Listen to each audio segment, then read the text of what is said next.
Her book is a her book Twitch for Musicians is not only a book, but it's also an online course that demystifies the process of producing and growing a channel on Twitch.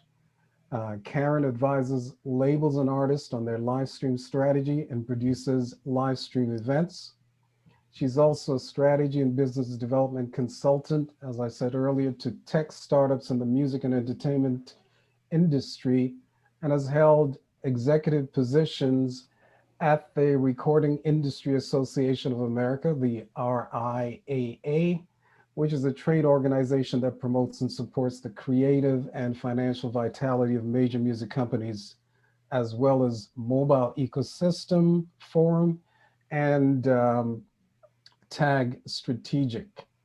I've had the pleasure of listening to Karen in a couple of YouTube videos, and immediately upon seeing it, I thought, who better to talk to us about navigating the current conditions with the pandemic, artists not being able to, get an opportunity to do what they do best live. And Karen, I just before I introduce you, I just want to add one more thing, which struck me as really, really, indicative of the way things are these days. The Canadian survey on business conditions revealed that the arts, entertainment, and recreation industry was one of the three most severely impacted industries on all survey indicators. Now, Canada is falling behind or has fallen behind the US and the UK in terms of financial support for our cultural industries, but the government has basically said that their funding will seek to stabilize the arts and music sectors while investing in research and technology in these same sectors. So again, it just puts the onus back on musicians to be creative and to learn new ways of growing their audience and, of course, making money. So without any further ado, ladies and gentlemen, help me welcome Karen Allen, who will be our featured keynote speaker today. Karen. Hey, everybody. I'm super excited to be here. I was really happy when Phil reached out. I've been talking about live streaming for 5 years and no one's cared. And I've been fairly much talking to a wall, and then the pandemic hit, and suddenly everybody wanted to know. So I'm really happy that people want to play in my sandbox now. I really think live streaming is the honestly the best thing I've seen for artists in my entire career of doing digital music. I kind of seen everything come and go, and I'm the first one to be critical of new platforms and and new and new services and new ideas. So it's a pretty big statement when I say this is an incredible thing. I started streaming on YouNow about 5 years ago. I came across it just through my work consulting tech clients. And I saw a presentation by the CEO at a conference and could not get my head around why people were paying in virtual goods, virtual donations, that sort of thing. Why were they paying for content that looked a lot like YouTube content? So I had to try it myself. So I started a channel. It's mostly teenagers and early 20s that are on YouNow at the time.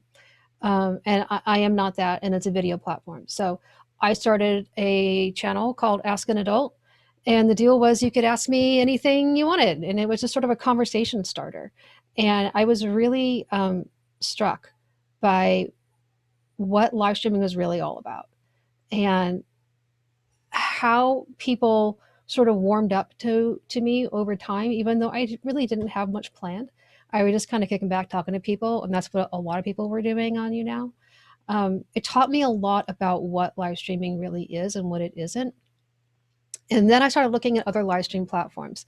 Twitch was sort of obvious, and at the time they had Twitch Creative, which was sort of a catch-all for all the creative arts on Twitch outside of games, and music was on there. And I saw artists on Twitch that I had never heard of, that I would look up on socials that had under 1,000 Instagram follows, under 1,000 listens on, any YouTube video, any Spotify song. A lot of them looked to me to be fairly amateur, hobbyists, not necessarily professional indie musicians, but people who just like to play. And they were making money. They were making actually like real money and growing real fan bases just doing Twitch. And that was really significant. So I dove into that pretty deeply. And again, not an artist, and I like to do things to figure out how they work. So I found an artist friend of mine and told her that I'll build a channel for her if she would show up and perform, and we'll see what we can do. And this was 2 years ago now, so well before the pandemic hit. And it was good timing for her because she was pregnant and couldn't tour, didn't want to tour, couldn't tour for the next probably year or year and a half. Um, so she was game. So I built this channel for her on Twitch and was really struck at how much more difficult it was to build a presence out on Twitch than it was on YouNow. When you're on YouNow, you click broadcast and boom, you're live. It detects your mic, it detects your camera, and it does everything for you. And everything that you need as far as fan engagement is baked into the system. And that's not really how Twitch worked at all. So um, it was a lot. It took me probably 2 months and a lot of Googling to figure out what I was doing and of all the things that were available to do and to use on Twitch, like which ones do I actually need to use for this artist? And then, of course, over time we added things and deleted things and so forth. Um, and I just thought it was such an incredible resource, and the learning curve is so stiff. So I decided I would make an online course out of it, and from the course came the book, and here I am, 2 years later. The book came out a year and a half ago. Second edition hit just before the pandemic hit, and for the most part, things are pretty much the same. There's a lot more ticketed platforms, which I don't talk about so much because there are so many of them and they are so similar. And if you have a fan base that's willing to pay, do ticketed. Especially if you don't want to stream very often, then do a ticketed performance every 6 weeks or so and make it inexpensive. And there's so many great platforms that can do that. So I don't tend to spend much time on that. I still focus on what I call the UGC freemium live stream services. UGC is user generated content. Twitter is a UGC platform. Facebook is a UGC platform. All the content comes from the users. And freemium means it's part free and it's part premium. So there's a free level, but there's also a way to level up into a paid option. So UGC and free. And what are those? That's definitely Twitch. That's definitely YouNow. That's Facebook. That's YouTube. Now it's Instagram. Instagram finally has payments. That's TikTok. There's a lot of places where you can just start streaming for free. People can watch you for free. And then there's options for monetization along the way. So that's sort of my sweet spot. That's what I think is probably best, especially for indie musicians who are trying to grow a fan base. Again, if you're a big artist, you already have a fan base, you probably can just do ticketed, or every so often do a Twitch and you're totally fine. But for everything else, this is what I recommend for independent artists. I still mostly recommend Twitch, even though a lot of the other platforms have stepped up and a lot of the services that you would use on Twitch, you can now use on other platforms. I still think Twitch is best for building from nothing and for building a community around you, basically, because it is a dedicated live stream platform. It is not just a live stream um, feature on an already existing platform. It's not shoehorned into an existing platform. There seems to be a lot more focus around people willing to discover artists, willing to hang out on streams for a long time, and willing to kind of settle into the community feel of it and not just do a quick content hit and bolt. So that's why I still really like Twitch. Um, but I will tell people, if you're not going to stream very often, just go where you have audience. It's going to be so much easier. So let's talk a little bit about what makes live streaming work. I could go on and on about all sorts of things that are going to work with your stream, but it really comes down to two things. And the first thing is showing up. You really just have to put the time into it. You are only going to grow. You are only going to connect with your audience. You're only going to have a rapport with them and perform for them and have the potential to be discovered by other people when you are live. So the more that you are live, the more that this is going to work for you. Again, if you're a huge artist and you've got a ton of people already coming to see you, this is not so important. But if you're at the point where you're indie and you're building and this is going to be a good stepping stone for you, you got to show up. The same way that a social media manager who's putting you on Instagram for the first time would tell you, you got to post like 3 or 4 times a week. You can't just like post once a month and call it. You got to keep building and building and building. It's exactly the same thing. You got to show up. You got to show up to stream, and you got to show up to watch other streamers too. It's both. So it ends up being kind of a big time commit, a really fun time commit that I think pays off more than the time commit you would put into Spotify playlist building or, YouTube video marketing or anything. There's a more direct reward, and you can see the reward as you go a lot, but more than you can with other things. But yeah, show up.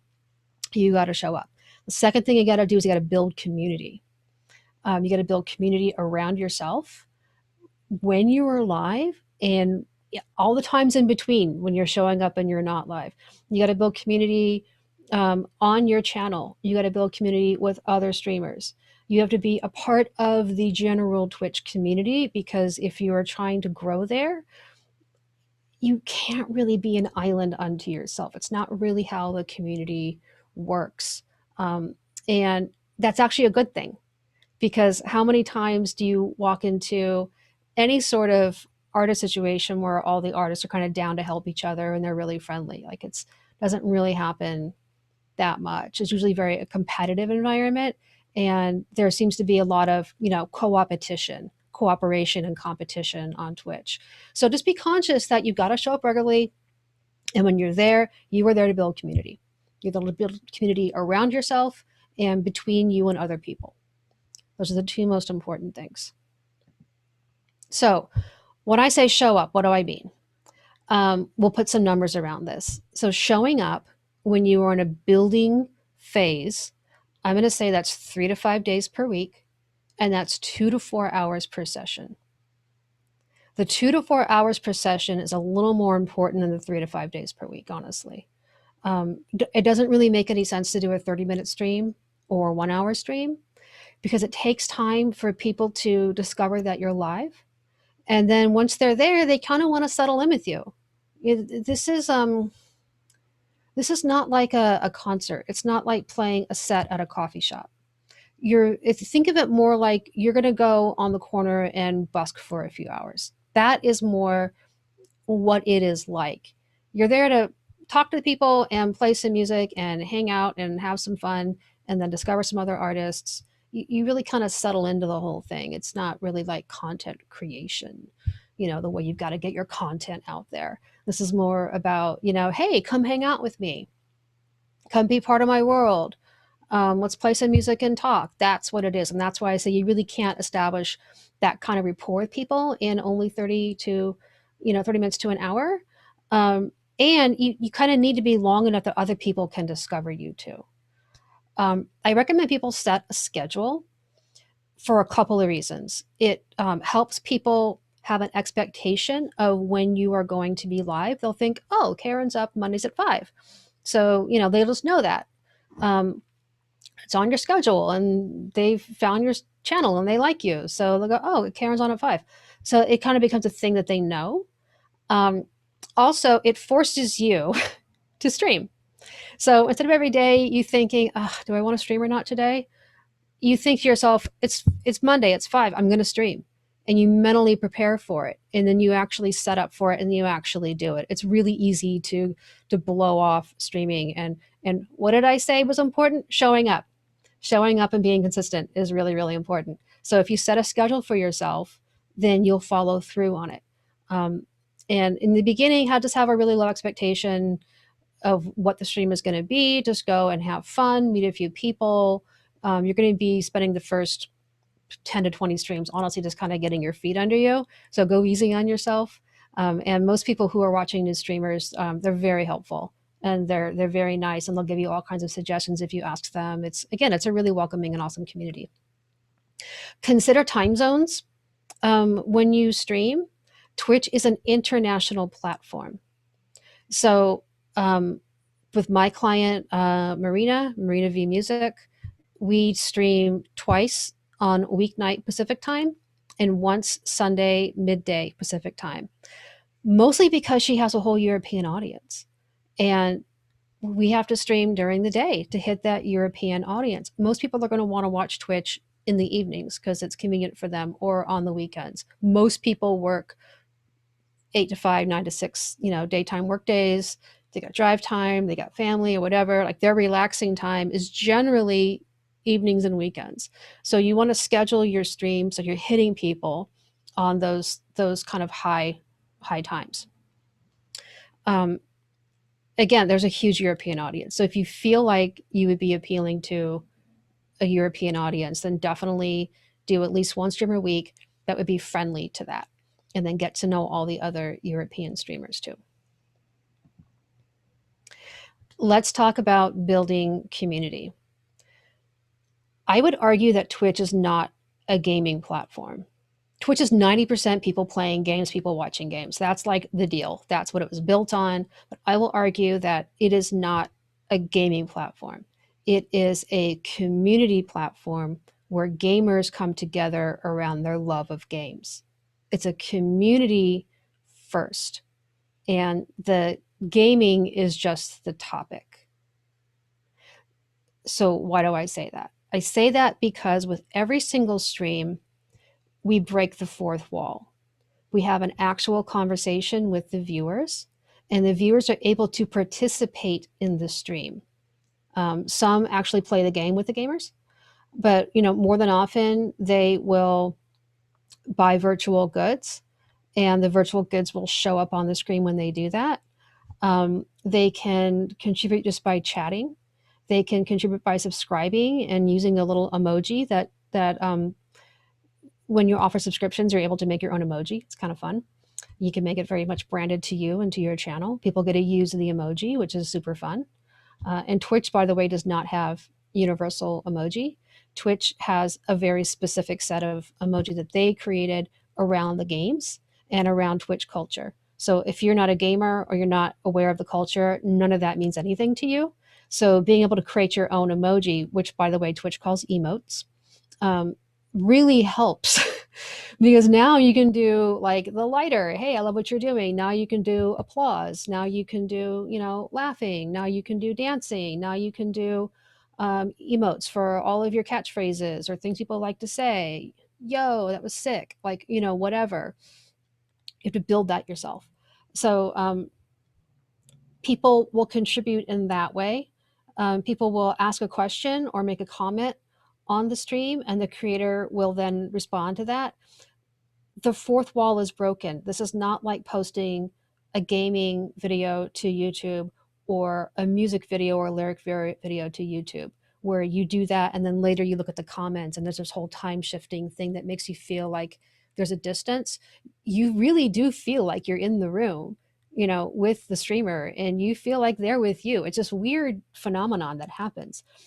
So it's really about community. And you're going to get so sick of me saying this, but I'm going to say it till I'm blue in the face because it's the biggest thing you have to really understand about live streaming. And the people who really understand that it really comes down to community, people who are good at building community around themselves, people who are good at nurturing community and moderating community, are the ones who do really well on Twitch, even though they may not be the best artist. You'll notice that a lot of artists on Twitch who do well are good.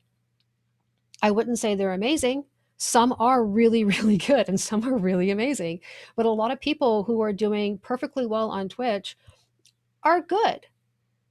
And that's it. But they are great creators. They are really, really good at creating a world around them and welcoming people into that world and listening to what their audience is saying and amplifying back to them things that the audience wants to do. That is a good creator. And that's what you kind of have to get into your head when you're going to start live streaming. It's just a completely different way to create content, and it's different than everything the industry has ever taught you about creating content. With Instagram, it's like you have to have these super polished posts, and you got to have your super slick lyric video, and then your TikToks need to be like perfectly edited and super catchy. And none of that is true on Twitch. Just be yourself. Just go and be your awesome, wonderful, quirky, weird, whatever self, and pay attention to people, respond to them, welcome them into your world, and be open to discovering other artists. And that is community. That is what is happening here. And that's how you are going to actually succeed at this. Okay. To make this even more complicated, there are 3 communities that I want you to be very aware of when you are streaming. The first is the most important, and that is the community that you build around yourself with your viewers. And you're going to build that by doing just what I've said. You're going to play some music, you're going to read the chat, you're going to respond to the chat, maybe take a request, and you're going to play some music. Wash, rinse, repeat. That is pretty much it. And you're probably going to get through 12 songs or so in hour and a half to 2 hours, depending on how much talking and how much playing you do. So when I say you're on for 2 hours, don't think of it like you're on stage for 2 hours and you're just like cranking out music, because you're not. You're hanging out with people. You're just pretend you invited people over to your basement for like music and beers and a party. Like that's the vibe you want to go for. So you're going to build community between you and your viewers by playing, watching the chat, and acknowledging when people participate in your stream in some way. If they follow you, if they subscribe, if they comment, if they buy what's called a cheer mote, which is like a little virtual gift. It's like a GIF, a little animated emote GIF that will appear in the chat. And you can also make it appear on the screen too, which is really fun. But people just kind of give you a little virtual gift saying, hey, I think you're awesome. Um, and they also request songs, which is really awesome. If you like taking requests, you will love Twitch. And these are the ways that people feel like they are seen and heard, and they are a part of what you're doing. They're not just, sitting in the movie theater watching the movie. They're actually in the basement with you, hanging out, having a brew, that sort of thing, because you feel like you're having this conversation, even though you're just typing and they're talking. For some reason, it's this weird phenomenon. You really feel like you're in the room together. Um, there are a couple of services that I'm going to recommend that you look into for building this fan engagement. They are pretty much the same company. They're like, I keep saying that they're the Pepsi and Coke of streamer services, because they offer pretty much the same set of features. There are some similarities and differences here and there, but by and large, it's the same set of services, and they're both perfectly acceptable. And one is called Streamlabs, STREMLABS, Streamlabs, and the other is Stream Elements. And this is what you're going to use for your chatbots. Your chatbot's going to automate your chat. So if someone follows, then you can have a little automated message that pops into your chat saying, "Hey, someone's just followed. Awesome, welcome." You can customize that message. Same thing for subscriptions. Same thing for donations. You can also make those alerts appear on screen next to you, and you can make them just an image that you select or create. It can be just words, it can be both, it can be that plus sound. A lot of things you can do with that. It's very easy to program. Either one of these services can do it for you. This is part of acknowledging people, right? And it also helps you identify when something has happened. If you see the alert pop up on your screen, it's like, oh, something just happened. I should acknowledge that. Because you want to thank people when they follow, when they donate, when they subscribe. All these things that they do to participate in your stream, you want to acknowledge them as you go. And these alerts help you do that. And it also puts their name up on the screen, so they know that it was acknowledged that they did something, which feels really good. When people feel like they're getting something of value, that they are valued by the community, that they are a part of something, that when they've done something, it's acknowledged and it's appreciated, when that gives them a sense of ownership in the community, when they feel they're getting something of value, the natural human response is to then give something of value. And the give something of value could be a subscription, it could be a donation, it could be a song request with a donation, it could be one of those cheer motes, it could be giving a gift subscription to somebody else. It could be all of these things. And that's where we kind of go into viewer to viewer. The viewer to viewer community is its whole thing.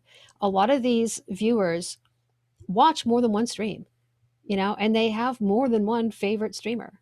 And they know each other from other streams they've been in. So they will often have whole conversations in the chat that have nothing to do with you.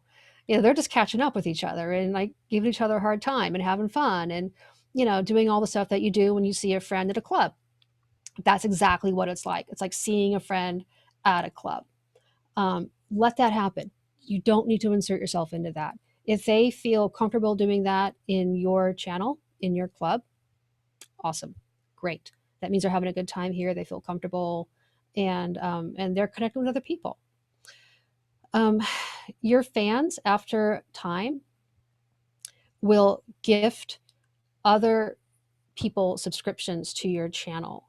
This happens a lot when you have regular viewers who are already subscribers but feel like they want to support you in other ways. When they see someone new come into the stream and be like, wow, gosh, you're really good. I'm glad I found this stream. They will likely gift a subscription to that person because they want them to come back. They want to help you grow your fan base. They want to welcome this person into our world that you have created on your channel. And that's a viewer to viewer thing. Viewers will also recommend other streams to each other.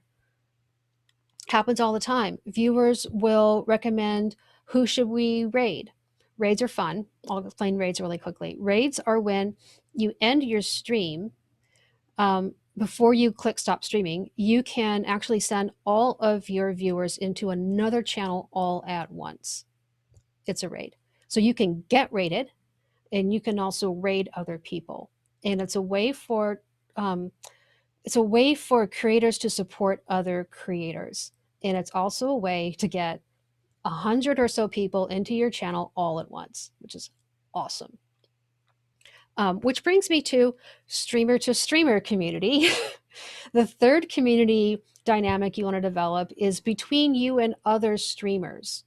So, just the same way, if you were to go to a new city and want to start playing out in the clubs, you would go to those clubs, you would check out the scene, you would say hi to the artist that you think you vibe with, you would be a part of it. You would hang out with the other, fans in the audience. Like, you would start to be part of the scene. It is the same thing on Twitch. It is, you do the same things, you just do them differently. So the streamer to streamer community is really important because streamers do like supporting other streamers because they were where you were and they got rated and it helped them grow. And there's really not a sense of a zero sum game, meaning that it's sort of an infinite supply of audience that has sort of this infinite supply of money to donate to people to support them or to support them in other ways. It's not always about money. So again, because it is live and because we can't be live all the time, we don't really get bent out of shape when someone else also has our fan base, because that fan base is going to watch them when I'm not live and that person is live. And then when that person ends and they see that I'm only streaming for an hour or two and I've got more to go, they'll send me their audience.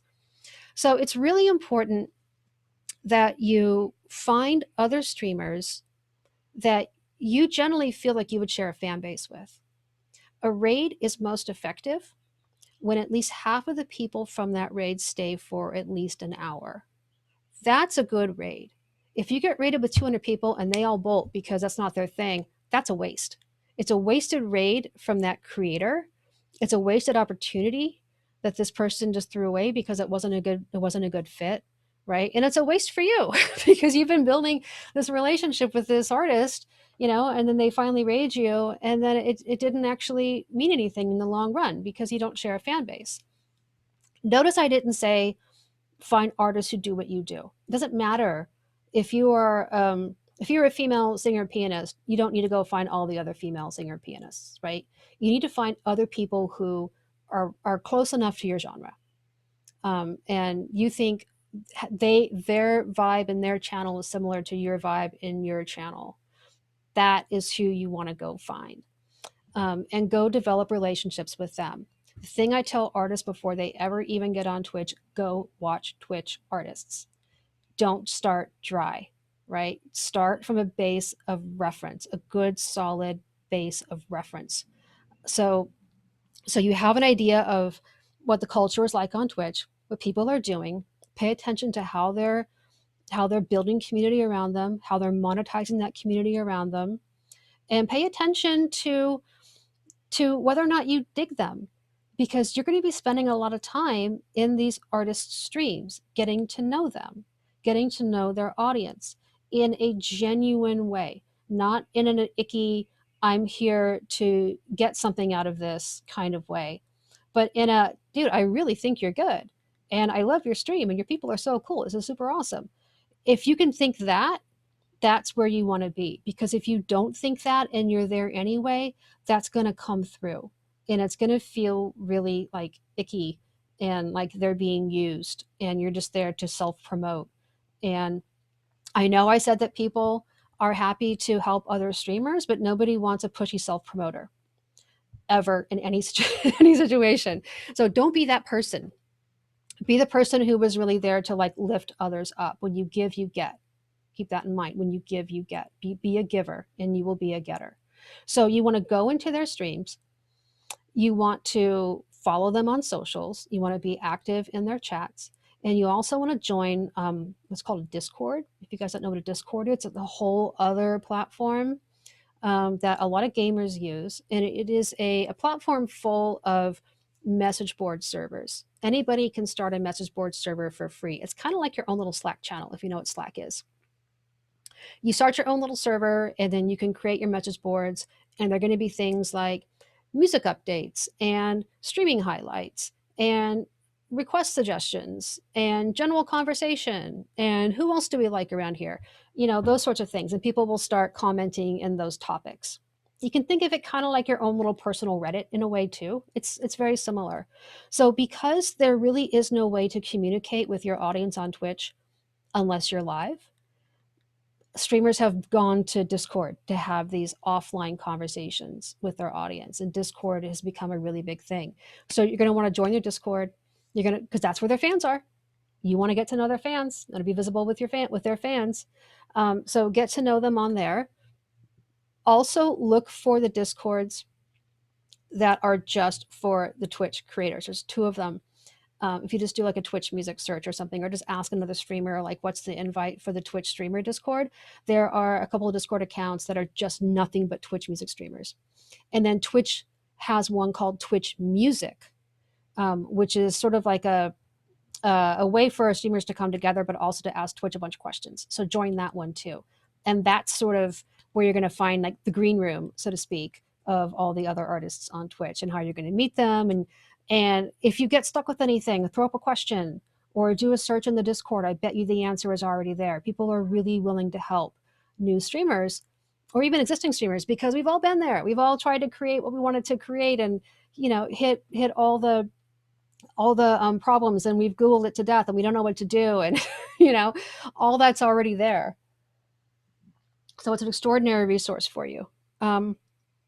Okay, so I think I've nailed down building a community to death. Let's talk about the fan journey. So this is what I have noticed over time, how people will start to get to know you and sort of where you want to push them down the fan journey. And when you see them going down this path, you're doing something right. So the first thing is going to start with discovery.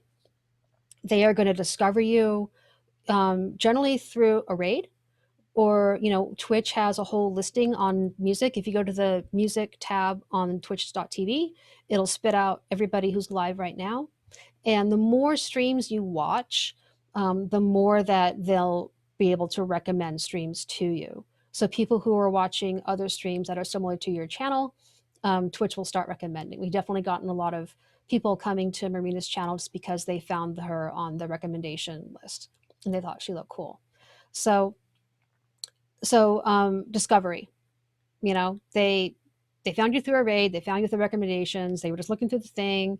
You had a great stream title. You title your stream every time you go live, make that catchy so they know what they're getting into, like what kind of music and what kind of vibe is going on here, like make it fun. Um, or maybe they're a casual fan of yours, a follower, and you posted about it on Instagram, which you were going live and they clicked through, and now they're here. Discovery. Discovery is my first time here. I don't know what to expect, but I'm here to check you out. Play some music and let's see what happens. Um, the next is they will participate, but for free. So free participation looks like a chat message. Contributing to the chat is participation. People will sit there and lurk. And that's fine. Some people just have it on the background. Some people, aren't big chatters. But when they start chatting, that is a level of engagement, right? And then when they follow, which is free, that's another level of engagement. If they make a song request for free, and I recommend that you don't require payment until you're getting too many song requests that you can't possibly do them all. That's when you want to gate them with payments, but at the beginning, just do them for free. Requesting a song, is a level of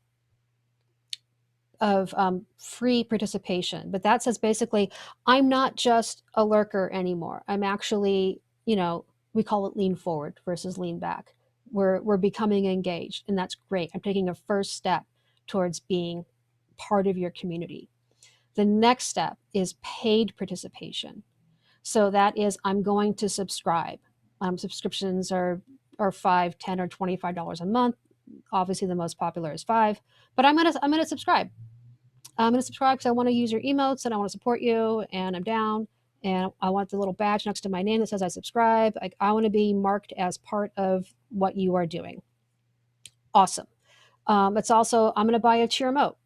I'm going to, buy the virtual currency on Twitch and spend it in your channel on a little cheer emote, or I'm just going to give you some bits. It's called bits. So that's really good. I'm going to request a song and pay for it, or I'm going to just make a general donation. That is awesome. That means not only am I here and am I participating, but I'm actually putting my money here too. Awesome.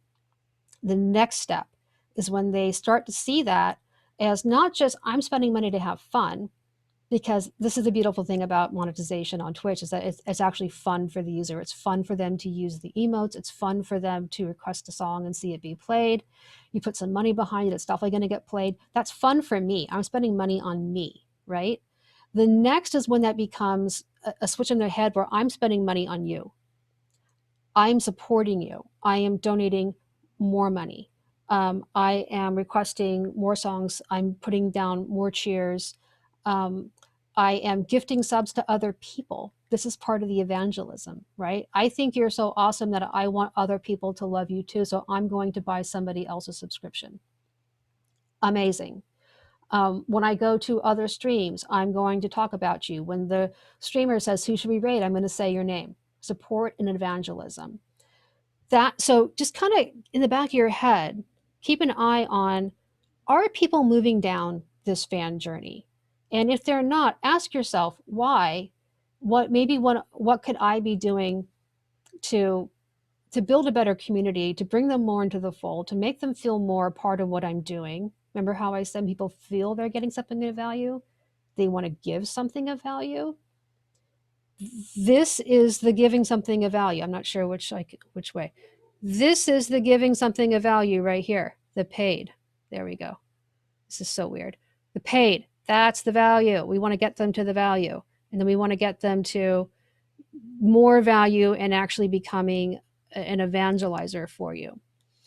If you do your community well, which is why I spent 20 something minutes talking about it before I talked about anything else, these two bottom things will happen for you.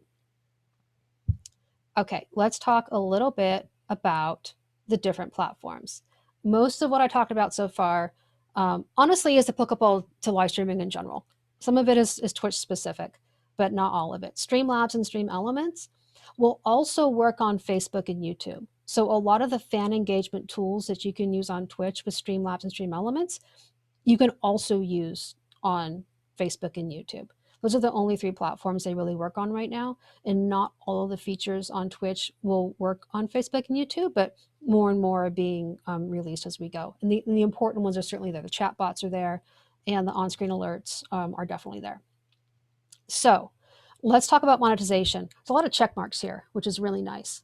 You probably won't be so excited when you see the next slide, um, but they're there. So when I talk about monetization on platform, I mean monetization that is built into the platform. So with Twitch, that subscriptions and cheer emotes and so forth. Facebook has a very similar thing. YouTube has a very similar thing. When I talk about monetizing off platform, I mean using Streamlabs or Stream Elements to process your donations, or sending them to your Venmo or your PayPal or your Cash App or whatever. So clearly you can do that. You can do call outs anytime you want to monetize off platform. But the only one who doesn't really have good on platform monetization is, or really any, is Reddit. People can give you badges on Reddit, but you don't get any money for that. You just get, like, I don't know, gold star. So there's really no money being changed hands to you on that. Although Reddit is really good right now because hardly anyone's on it. TikTok has the worst revenue shares by far. Twitch is pretty decent. This kind of gives you an idea of where you're going to make money, how you're going to make money. We can get a little deeper into specifically what the on-platform monetization is. So again, Twitch subscriptions, you're going to make 50% rev share on your subscriptions. For any bits, which is what I'm calling cheers, but if they can just give you bits, you're going to make a penny per bit spent on you, which effectively is about a 70% revenue share versus what people actually pay. On ads, it's a $3.50 CPM. And if you don't have a lot of views, you're not going to make much ad money. Don't worry about ad money. Your money on Twitch is going to come from subscriptions, it's going to come from bits, and it's going to come from those off platform donations. Facebook just has this thing called stars, and stars is the virtual goods, virtual currency that they have for Facebook, and it works a lot like cheer modes. Basically, you buy stars and you give stars, and you get credit on the stars. And I think it's pretty similar. It's about it's right around a penny per star. So if you get 100 stars, you made $1. It's that sort of thing. There's also ad revenue. Um, Again, if you don't have a lot of views, you're not going to make a lot of ad revenue, so I wouldn't worry about that so much right now. YouTube is most like Twitch. There are subscriptions, which actually they call memberships because they already have subscriptions. You can also already subscribe to a channel for free. So they call what we would know as subscriptions, they call them memberships. And those are pretty similar to Twitch, although I believe you make 70% revenue share on that, not 50%. So that's kind of nice. YouTube has a thing called Super Chat. Super Chat is where you can pay to highlight a message. And they also have stickers, which is you just buy like a little like emoji kind of thing and post that to the chat once. You pay for that. And then of course there's the regular ad revenue on YouTube. Instagram recently added a thing called badges, where people can buy badges and give you badges. It's kind of like buying stars and giving stars on Facebook. It's very similar. That's the only on platform monetization on Instagram, and it's fairly recent. Again, Reddit has none. TikTok mostly has virtual gifts. I'm not sure if they have subscriptions, but they do have virtual gifts, and they take like 70%. So it's not really great for a monetization split. The off platform, Twitch, Facebook, and YouTube, I recommend you run your donations through Streamlabs or Stream Elements, because when you do that, you keep all the money. First of all, there's no rev share on that. They're just basic payment processing fees. And you can generate little on-screen alerts and in-chat alerts. So when someone gives you money, you can actually say, hey, a little party on the screen, someone just gave me money. And you can actually you can customize those, and you can customize those by dollar amounts too. So if we have a $2 donation for Marina, it's one alert. If we have one for $7, it's a different alert. If we have one over $15, it's a different alert. So people can be rewarded differently. Instagram, Reddit, and TikTok, none of those work with Streamlabs or Stream Elements. So you're basically putting up your Venmo, your Cash App, your PayPal, whatever. People are going there and donating. So if you're using that, definitely have your alerts on when you get donations. That's the only way you're going to be able to call out when someone gives you a donation. Otherwise, you're simply not going to know. Wow, we only have, I'm really taking a long time with this. Discovery. um, Discovery, I think, is best on Twitch. Again, the algorithms and the raids are really good. Facebook, only people who follow you or who are sharing your stream are going to know. YouTube is down to your followers. There's no really good general um, directory on Facebook, YouTube, Instagram, TikTok. There's no directory of who is live right now, and Twitch has a directory, which is really great. Instagram, only your followers are going to see that you're live. Instagram is really bad at promoting live streams.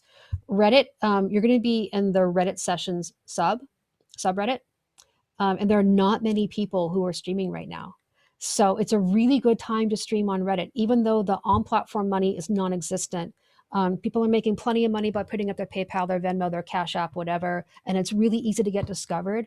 And most people on Reddit right now are super amateur, super like dude in the basement, like, slapping on his bass. Like, it's so if you're good, you're going to stand out. You're going to do really, really well. TikTok, again, it's down to your followers. That's all. So if you don't, so if they're not following you, they're not going to see that you're live. So if you don't have a fan base, Twitch and Reddit. If you do have a fan base and you're not going to stream very often, then you may as well stream on Facebook, YouTube, Instagram, or TikTok, where you already have audience. You can convert those people onto Twitch. It takes time, and you're building a whole new presence on a whole new platform. So if you're doing like mad business right now on YouTube and Facebook or Instagram, then I'm going to tell you, and you're not going to stream very often, I'm going to tell you to stay there, even though I don't think the fan engagement or the money is as good on Twitch, because it takes so much to build on Twitch. But if you're down for the build, Twitch is the way you want to go. And you want to bring all your people over there. You're just going to love it. You're going to have a lot more fun. You're going to have a lot more flexibility of what you can do to monetize and build community around yourself. And then you can still like post some clips from your socials onto, from your Twitch onto your socials, and the other way as well. Okay, let's do a little fire round. Biggest mistakes that I've seen people make: bad audio, video, and lighting. Get your rig together. If you are already doing any sort of music on from home, you probably already have good equipment, right? A good mic, a decent soundboard. You just need something that's going to be like a US audio adapter, so USB audio adapter, so you can connect your board to your computer. Get a good webcam. Don't use the one that comes on your computer. They're crap. Get a really good 1080p HD webcam. They're under $100. I'm using one right now. You can see the difference. Just get one of those. If you have a DSLR camera, you can use that. If you have a GoPro, you can use that too. So, and also, like, think about your background. People are hanging out with you, right? Don't just have like your crappy bedroom in the background. Like, vibe it up, clean it, put some lights around, um, make it cool. People want to feel like they're in your world. Like, make your own little stage, so to speak, and put some thought into that. You can get really inexpensive rope lighting. Um, you know, People use all kinds of uplights. You can get them fairly inexpensively on American DJ. And my favorite thing right now is Twinkly. Twinkly.com is actually Christmas lights. It's LED Christmas lights, but you can use them any way you want, and they're fully programmable, and you can do it right from your app, and it's super, super fun. So I love that.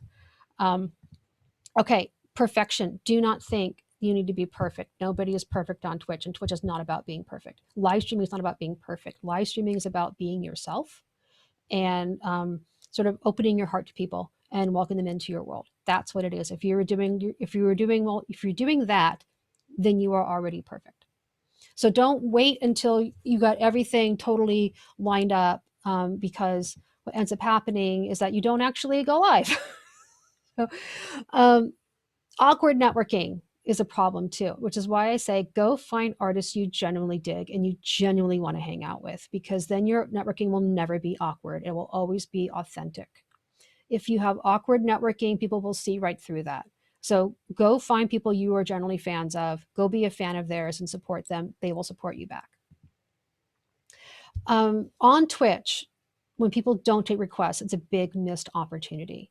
And you can use a thing called Streamer Songlist.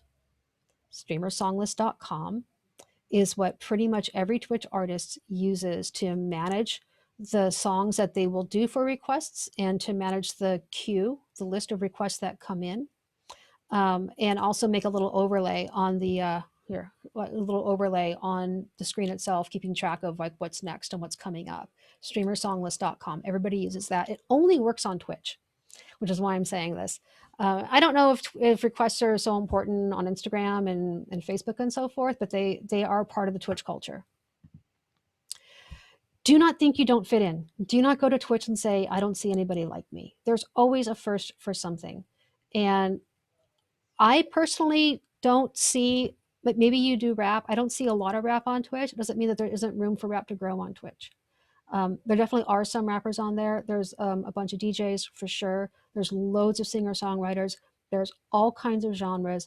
Don't feel like because you don't see your kind of music on there that there's no room for your kind of music on there. People who are folk artists do really well. People who do like very regional folk, for they find their audience. They're really good. They're good creators. They're fun to hang out with. Their music is good, and they'll do some requests. Make sure you have enough requests that are covers. People like to hear songs they know, so that's a way for them to sort of get into your world, even though maybe you're playing some folk music that they have never heard of and is completely foreign to them. If you can do sort of a folk version of a Beck song or something, that's pretty awesome. People will like that. So don't feel like, don't be afraid to be the first one in the pool. And you probably are you probably find a bunch of people who do what you do. Um, you just don't know because you're not on there when they're live. So that's a big thing. I feel like Twitch is really for everybody. Yeah, and Facebook and Instagram and everything too. Like if you already have audience, then your fans want to see you live. So that's a given. But if you're going to build somewhere, and especially on Reddit is like anything goes right now. Like everybody's playing everything. So for sure, if you think you're the big weirdo, go to Reddit and be the big weirdo. People love that. And the other big mistake I see people make is not promoting to their socials. So when you go live, post to your socials, going live right now, here's the link. Make it a story, make it an Instagram post, make it a tweet, put it on your Facebook, go on live right now.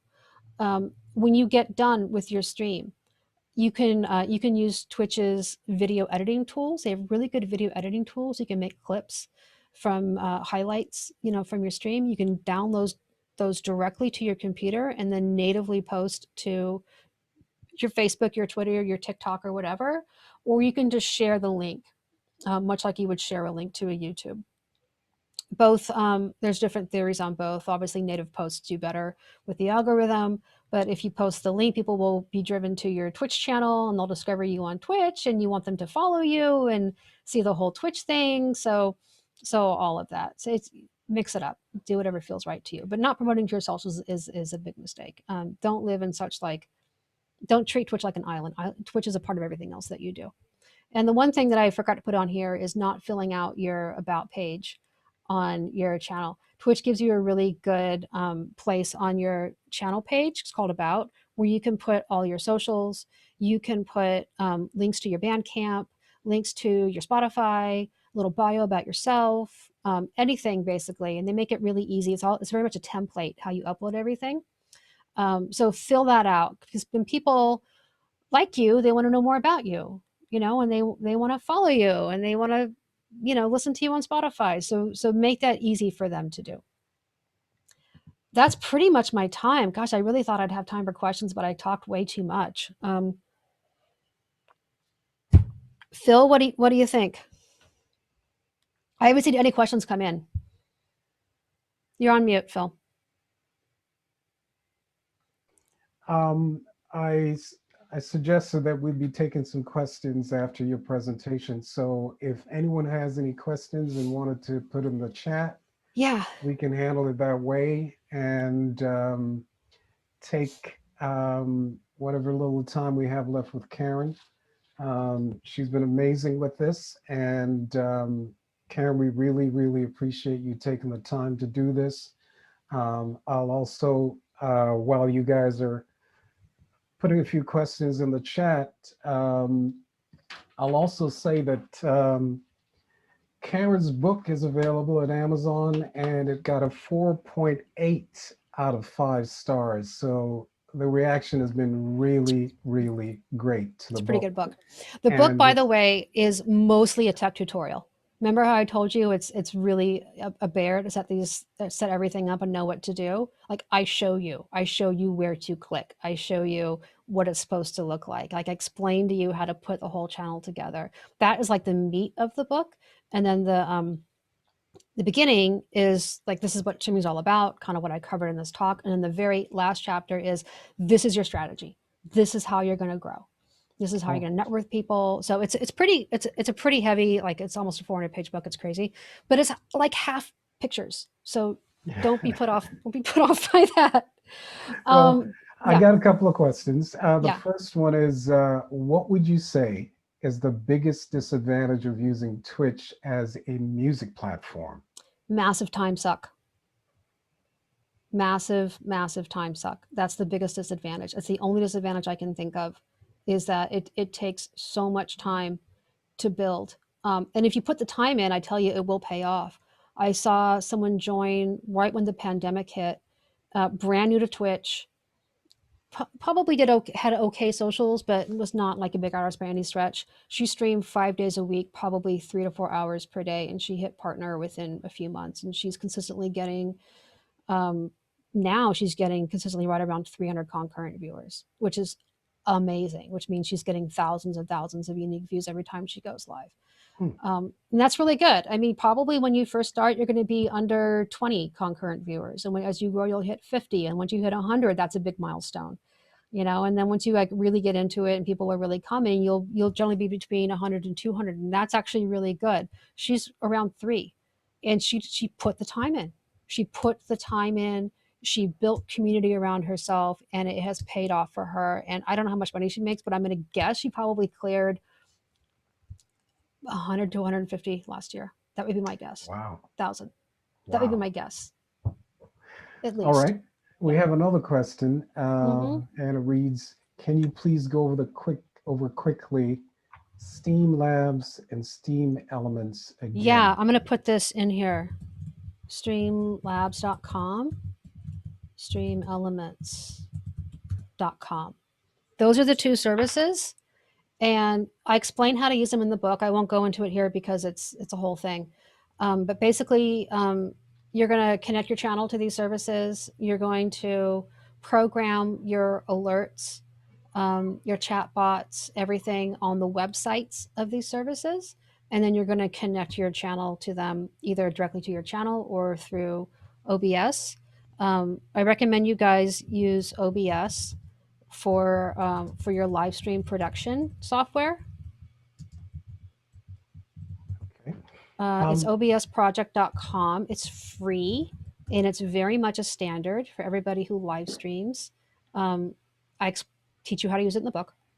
I don't mean to be overselling. I'm just saying this is what I do. I'm using OBS right now. I'm using OBS right now to go into Twitch. I'm producing my talk on OBS, and I'm using the virtual camera on OBS as my camera in Zoom. And that is why I can do these cute little things. If you're wondering how I'm doing that, OBS is like an amazing free software. So yeah, you're okay. going to connect a lot of the stuff for the on-screen to your OBS, and that's you're going to produce it on OBS, and OBS is going to send the stream to Twitch to your channel, and people are going to watch on Twitch. A follow-up question really is, you talked about this person getting about 300 Mm-hmm. people uh, Concurrent. concurrent. Concurrent. Um, Yeah, not for the entire stream. Over 4 hours, she's probably got a couple thousand. wow. Yeah, at least. Now, now, you mentioned, and I mentioned in the intro that, some people are doing this as a side hustle. Some people are doing it for their living, Hmm. for their livelihood. Um, what are some of the benchmarks that you need to be getting to in order to make it worth your while? Because as a festival producer, and I produced a couple of music festivals, um, a lot of artists are getting hit really hard right now because Hmm. they don't have a place to perform. We're not doing physical events, Right. So last year, for example, one of our festivals, we had to take it online and we streamed on Twitch. And, here we are doing a conference. Again, we're streaming on Zoom this time, Hmm. you know, so we're not left with a lot of opportunities. Yeah. So Well, where again, do we go and what are the benchmarks for success, quote unquote? you're going to make money on Twitch if you show up on a regular basis. You're not going to make much money on Twitch if you just do an occasional stream. Even if you're a big artist, you're not going to make much money if you do an occasional stream. You're going to make actual money, more than a side hustle, a full-time job kind of money, if you stream on a regular basis, and that's the 5 days a week, 2 to 4 hours per session, the higher end of my estimate, right? Hmm. So Twitch will tell you that of the people they see them earning $50,000 or more per year, they see those streamers having a median concurrent viewership of 183 people. Wow. So just under 200. It's median, it's not average. Um, I would say if it's average, it's probably closer to 250 average concurrents. You're making at least 50 grand a year. And that's just the Twitch money. They don't count the donations that get processed through Streamlabs and Stream Elements because that's not part of their platform. Streamlabs in, I want to say 2019, processed $500 million in donations, almost entirely on Twitch. So you Wow. can see the volume, and that's not even Stream Elements, that's just Streamlabs, right? So those donations are not insignificant. And they tend to be a little higher for artists because artists take song requests. And people like putting donations on song requests because it ensures their song request is going to get played. Hmm. So yeah, I would say if you're doing under 50 concurrents, you're making a little bit of money. It's nice, but it's not, you're making a whole lot more than you'd make on Spotify. That's for sure. But it's enough to encourage you to keep doing it. Right. If you are at 100 to 150, you're probably, again, this is average concurrence, assuming you're streaming, let's say 4 days a week, 2 to 3 hours a session. If you're at 100, 150, you're making potentially a full-time living depending on where you live and depending on your bills. You probably between 30 and 50 grand a year, right? And if you are over 150 into, upwards, then you're getting closer to, the high tens of thousands and the low hundreds of thousands, depending on how you're monetizing. It really depends. Some artists do really well on song request donations. Other artists do really well on subscriptions and bits. It sort of it's weird. Um, I don't know. Again, I've seen some artists like just haul cash down on song requests. And then I've seen other artists say that they don't do so great on song requests. It's not really a thing that they do with their community so much. They just kind of play and hang out and talk. Therefore, their subscriptions and general donations are a little more important to them. So it's kind of like nailing down Jello. It's really hard to tell you. I'm just giving you general, from my anecdotal observations of what I've seen. All right. And I'll come back to the fact that you also offer this online. Would you care to tell us more about that? Yeah. So I have a course. Um, Twitch for Musicians is a course as well. I've basically taken every single one of those chapters in the books and I've made them videos. And it's great because some people are more visual learners than they are book learners. You can also leave comments on any one of the video lessons, and I answer them within 24 hours. And I also do a Zoom with all my students about once a month, and it's sort of a free form Q&A. It's just a place for me to say, hey, have you guys seen this yet? And let's really get into your OBS setup and what's your trouble with this. And it's great because my students help each other too, which is really good. Um, and I update that one too a little more frequently than I update my book. Updating a book is a whole deal. And Putting how up a new, long how long yeah, would you say the course lasts for? The course is about 10 hours. It's about 10 hours, about an hour per chapter. And then I also have all the Zoom Q&As archived on there as well. And most of them are time coded. So you can actually see, like, in a time code, like at 15 minutes and 30 seconds, we talk about chatbots. At 20 minutes and 15 seconds, we talk about overlays, whatever. So it's really easy to go back through that too. So, two things. The cost of your book is, and the Yeah. website to sign up is. Yeah. So everything is Twitch for Musicians. Everything springs forth from that. You can buy my book directly on Twitch for Musicians for $15, and it's an ebook. If you want a printed version, then go to Amazon or Barnes and Noble, and they're going to charge you more, like between 20 and 30, depending if it's paperback or hardback or hardcover, or whether it's on sale. That's just what the distribution. Book distribution is a lot like music distribution now. You just upload it, and then it's all print on demand. It's so wild. So it's a little more expensive, but some people really like to have the print, because they want to open it and they want to mark dog ear things. And it depends on what kind of learner you are. All right. We're going to wrap this up shortly, but is there any other questions before we do so? I promised Karen I would only take an hour of her time, Yeah, and no, it's we're cool. well Yeah, I past mean, that. hit me on my socials too. I love it when people ask me questions on my socials. You can even my DMs are open on Okay. Twitter. You can DM me. It's super cool. All right. Yeah, and also there's a bunch of podcasts on, like, archive podcasts that I've done, other people's podcasts. I don't have my own podcast, but I've guested on other people's podcasts. So the ones that I think are probably like the most meaty, those are also on my website. If you haven't gotten enough of me today, then you can certainly get an earful from the from the podcast. My last question is this: you've worked for the RIAA, and Hmm. now you're essentially working with indie musicians. Yeah. How much of a switch was that? The RA was so long ago, and I worked for them when they were suing Napster. So that was my era there. And it was a very unpopular position to be in, to say that people should be paying, music should be licensed, and, the peer to peer file trading, shouldn't be free. And we could, that's a whole other panel on what went down in Of that course. era. But I will say that my first job in this business was artist management, working with really small bands. And that has sort of informed my entire career. And when I was at the RIAA, my purpose in fighting for the artist's rights in a very unpopular way was that I knew at some point the majority of artists would, well, even then the majority of artists, but I knew that we were going towards this fully digital ecosystem, and that the rights we were fighting for the labels was the same rights we were fighting for an independent artist, because it's a sound recording royalty. Hmm. It's not the publishing side, it's the sound recording side. And the reason, the outcome of the RA fighting as hard as they did, the result of that is sound exchange. We got a sound recording copyright established for the internet. It is still not established in the US for radio. You will not get paid for your sound recording when it gets played on the radio. In America, you will get paid for the publishing, but you will not get paid for the sound recording. So if you didn't write that song to cover, you're not getting paid.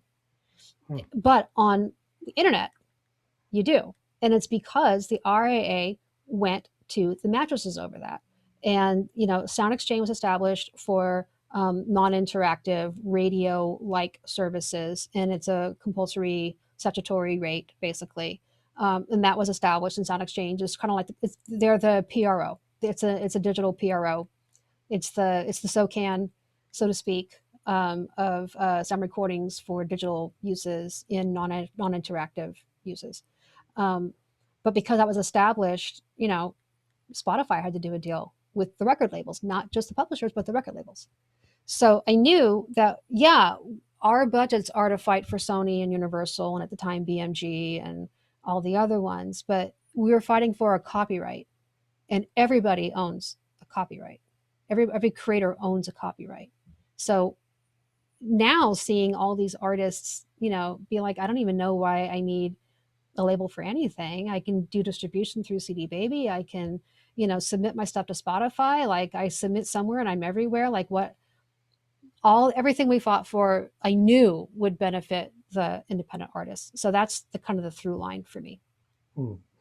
And finally, do you deal with Canadian artists very much at this point? Yeah, I actually do have some Canadian artist clients, and I was part of the Halifax Pop Explosion, and I spoke on Indie Week. So I do actually have a little bit of footprint in Canada, which is really nice. And I think it's so great how you guys can actually get grants. You know, you have I forget what it's called. I forget the name of the program, but Factor. Factor, yeah, Yes, that doesn't yes. exist here. We can't put in for money for recording our record and putting together a marketing campaign. Like I think you guys have it so good there, and record labels can get grants and keep, indies can get that little the gap filled so they can still put out awesome records and support people. I think it's amazing. Well, on that note, I'd like to acknowledge our funders for this conference, Factor Mhm. and the Department of Canadian Heritage, and of course the RIAA Music Festival, which gave birth to the Sauga City Music Festival and Conference. And, to all the people who showed up today and will be showing up to this conference from now to the 26th of March. Mhm. And again, Karen, we really, really appreciate you. And maybe one of these days when we can gather in a physical space, we'll have you back and it won't just be those other entities that you talk about, but we can Yeah, have no, I'd you love to. I miss rub traveling. shoulders with some of the folks who Yeah. are huge fans of yours. And that's why we want to record it as well, because with the pandemic easing up while, things are going haywire left and right, Mhm. some people have had to go back to work. Um, Others who are able to work from home are working from home. Yeah. And we are going to be archiving this on our website. So we will put that out for all you people who are asking. One of the questions was, where will there be an archived version of this talk? So we'll do that. And people wanting to get a hold of Karen, all her socials will be there as well. And again, Karen, huge thanks. It's my And pleasure. thanks very much. Go get her book, guys. 4.8 out of 5 stars. And as we had heard in person, well worth the time and effort. So thank you, thank you, thank you. It's been my pleasure. I really hope everyone live streams and does extraordinarily well with it and goes builds their little empires. All right. Thank So on you. that note, thanks a lot, guys. Thanks, Karen. Have a great day and stay safe from COVID. Great. Thank you. Take care. Take care. Bye bye. Bye.